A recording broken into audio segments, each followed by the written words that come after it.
Hello, I'm Dr. Sue Mitchell and I am the director of AONO, an award-winning leadership and executive coaching company, and author of the book, The Authority Guide to Engaging Your People. I'm absolutely delighted that we're running the Summer Wellbeing programme at Stirling University this year. And I've already introduced some of the other topics. For the fifth week, we are looking at vanquishing the time vampires.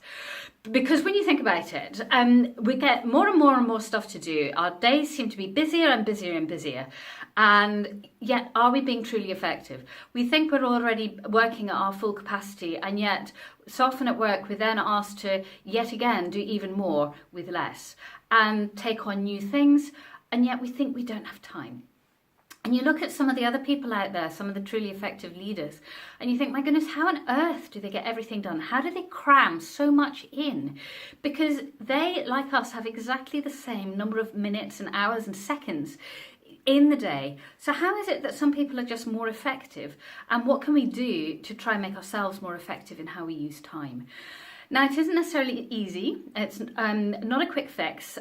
We talked in the second session about habits, breaking bad habits, creating new habits. And ultimately, how we use time comes down to our habitual behaviour.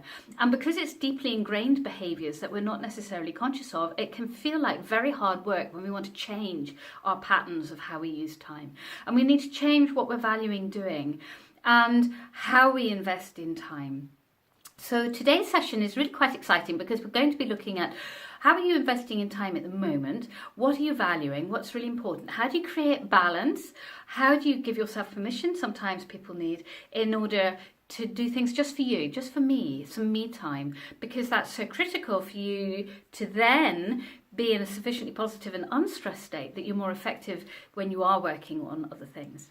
So lots and lots of different things to think about in our Vanquishing Time Vampires session. It's going to be really exciting. And as for the others, when the weather's good, we will be walking outside so that we don't just sit in the same old classroom. We're trying to look at things in a different perspective, one of which is getting ourselves into a different environment and making the most of summer, assuming it's a nice day on the day of the event.